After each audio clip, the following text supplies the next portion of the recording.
श्री स्वामी समर्थ. जय जय स्वामी समर्थ. नमस्कार प्रिय स्वामी भक्तांनो. जे लोक आजपर्यंत तुम्हाला त्रास देत होते ते आता तुमच्यापासून दूर होतील. ते लोक तुम्हाला कधीही त्रास देणार नाहीत. माझ्या प्रिय मुला, तू खूप दुःख सहन केलेस पण सत्याचा मार्ग कधी सोडला नाही. म्हणूनच आता तुझे दुःख संपत आहे आणि चांगल्या गोष्टींची सुरुवात होत आहे. मी तुझ्यावर खूप आनंदी आहे. माझा आशीर्वाद मिळवण्यासाठी आता तू पात्र झाला आहेस. माझा आशीर्वाद प्राप्त करण्यासाठी कमेंट बॉक्स मध्ये श्री स्वामी समर्थ लिहून व्हिडिओला लाईक करा. तुला जे काही करायचे होते ती वेळ आता आली आहे. तुला आता तुझ्या कष्टाचे फळ मिळणार आहे. माझ्या प्रिय मुला, तू स्वतःला बदलण्यासाठी खूप मेहनत केली आहेस पण सध्या तू खूप गोंधळलेला आणि त्रस्त आहेस. तुझ्यासाठी काय योग्य आहे आणि काय अयोग्य आहे हे तुला समजत नाही. तू तुझ्या क्षमतेपेक्षा जास्त कार्य हातात घेतले आहेस. तुला प्रत्येकाच्या आनंदासाठी खूप काही करायचे आहे. तुझे हे स्वप्न मी लवकरच पूर्ण करणार आहे. सध्या तू खूप घाबरला आहेस. तुझ्या मनात 10 कामे आहेस पण तू त्यातून पळ काढत आहेस. तू विचार करत आहेस की मी सतत काहीतरी काम करावे पण तू काहीही करू शकत नाहीस. म्हणूनच तू खूप तणावात आहेस. माझ्या प्रिय बाळा, तुमचे सर्व ताण, दुःख, यातना सर्व माझ्या पायाशी ठेवा, कारण काही दिवसात सर्व काही बदलू शकते. माझ्या प्रिय मुलांनो, या संदेशाद्वारे मला तुम्हाला काहीतरी सांगायचे आहे. माझ्या प्रिय मुलांनो, यश नेहमी तुमच्या आयुष्यात येण्यासाठी तयार असते पण तुमच्या अस्थिर मनामुळे तुम्ही अनेक चांगल्या गोष्टी गमावल्या आहेत. प्रिय बाळा, लहानपणापासून तुमचा स्वभाव अस्थिर आहे. तुमचे मन कधीही एका ठिकाणी स्थिर राहत नाही. जेव्हा तुम्ही काहीतरी करण्याचा संकल्प करता तेव्हा तुम्ही हजारो स्वप्ने बघता आणि मग काही दिवसांनी तुमचे मन त्या कामावरून दुसऱ्या कामाकडे वळू लागते. म्हणूनच आलेले यश ही तुमच्या हातून निसटून जाते. माझ्या प्रिय बाळांनो, तुमची खूप कामे कौतुकास्पद आहेत. तुम्ही खूप हुशार आहात. तुमची विचार करण्याची आणि समजून घेण्याची क्षमता इतर लोकांपेक्षा 10 पटीने जास्त आहे. तुम्ही जे काही काम करता ते कोणतीही चूक न करता पण तुमच्या एका चुकीमुळे तुमची मेहनत वाया जाते. प्रिय बाळांनो, तुम्ही फक्त एकाच कामावर लक्ष केंद्रित केले पाहिजे. मी खात्री देतो की तुम्हाला वेळेच्या आधी प्रचंड यश मिळेल. प्रिय बाळा, यावेळी जुनी चूक पुन्हा करू नकोस. मी तुमच्यासाठी एक आनंदी भेट आणत आहे. एक मोठे यश तुमच्या दारात उभे आहे. माझ्या प्रिय बाळा, ही शेवटची संधी आहे. जर तू यावेळी निष्काळजी राहिलास तर तू एका मोठ्या आनंदापासून वंचित राहशील. माझ्या प्रिय बाळा, तू अनेक दिवसांपासून एकाच कार्यावर लक्ष केंद्रित करत आहेस आणि त्याचे सकारात्मक परिणामही तुला दिसत आहेत. पण तुझ्यावर जबाबदाऱ्यांचा इतका भार आहे की तुझे मन पुन्हा विचलित होत आहे. माझ्या प्रिय मुलांनो, मला माहिती आहे की हा काळ खूप कठीण आहे. तुला कुठूनही मानसिक शांतता मिळत नाहीये. तुला कोणत्याही परिस्थितीतून बाहेर पडायचे आहे पण ही अशी वेळ आहे जेव्हा तुला स्वतःवर नियंत्रण ठेवायचे आहे. ही वेळ खूप शुभ आहे. तुम्ही आतापर्यंत अनेक संकटांचा सामना केला आहे पण काही वेळ त्याच दिशेने पुढे जा. तुझे यश तुझी वाट बघत आहे. घाबरू नकोस, तू योग्य दिशेने चालत आहेस. कोणत्याही वळणावरून मार्गावरून भरकटू नकोस. मी तुझ्या सोबत आहे. लवकरच यशाच्या शिखरावर तुझ्या नावाचा झेंडा फडकणार आहे. तुझे वाईट दिवस लवकर संपत आहेत.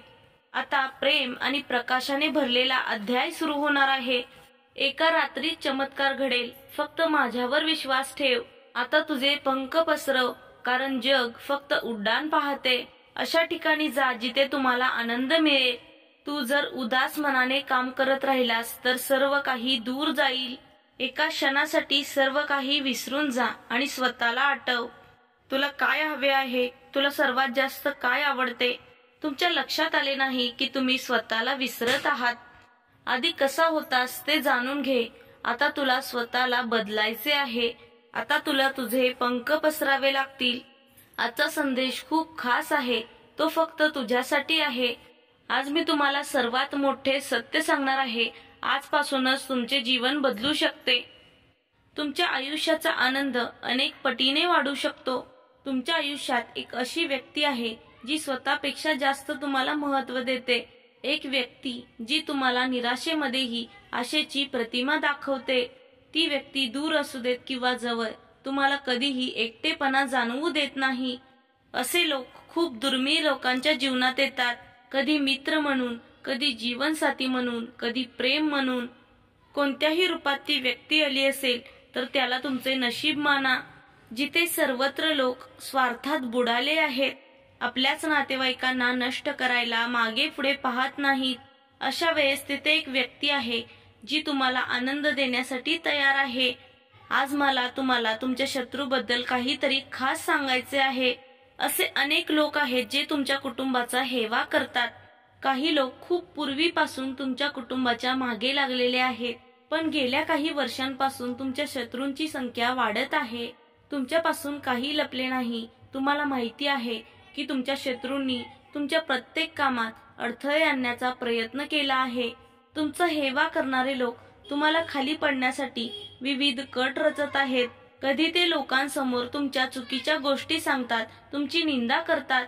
तुमच्या शत्रूंनी नेहमी तुम्हाला आणि तुमच्या कुटुंबाला खाली पाडण्याचा प्रयत्न केला आहे, पण आता नाही, कारण आता तुमचे दिवस बदलायला सुरुवात होणार आहे.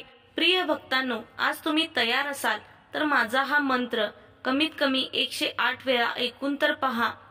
तुमच्या मनातील सर्व चिंता दूर होतील आणि तुमचे मन प्रसन्न होऊन जाईल. विश्वास असेल तर नक्कीच हा मंत्र ऐका. कमेंट बॉक्समध्ये श्री स्वामी समर्थ टाईप करा. प्रिय भक्तांनो, डोळे बंद करा, मन शांत करा, कारण आता हा मंत्र सुरू होतोय.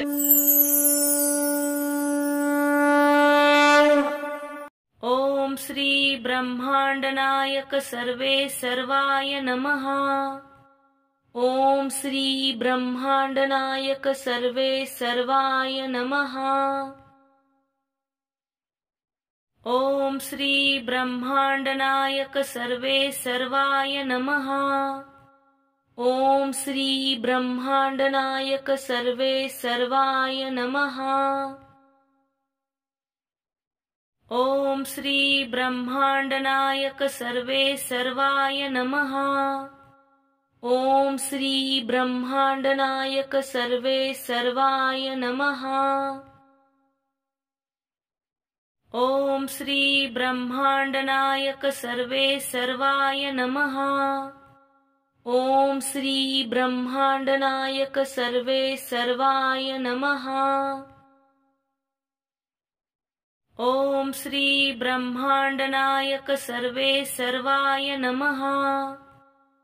ओम श्री ब्रह्मांड नायक सर्वे सर्वाय नमः.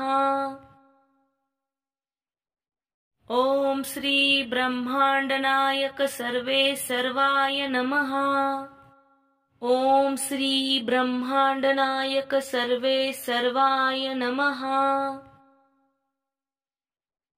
ओम श्री ब्रह्मांड नायक सर्वे सर्वाय नमः. ओम श्री ब्रह्मांड नायक सर्वे सर्वाय नमः. ओम श्री ब्रह्मांड नायक सर्वे सर्वाय नमः. ओम श्री ब्रह्मांड नायक सर्वे सर्वाय नमः. ओम श्री ब्रह्मांड नायक सर्वे सर्वाय नमः. ओम श्री ब्रह्मांड नायक सर्वे सर्वाय नमः. ओम श्री ब्रह्मांड नायक सर्वे सर्वाय नमः. ओम श्री ब्रह्मांड नायक सर्वे सर्वाय नमः. ओम श्री ब्रह्मांड नायक सर्वे सर्वाय नमः.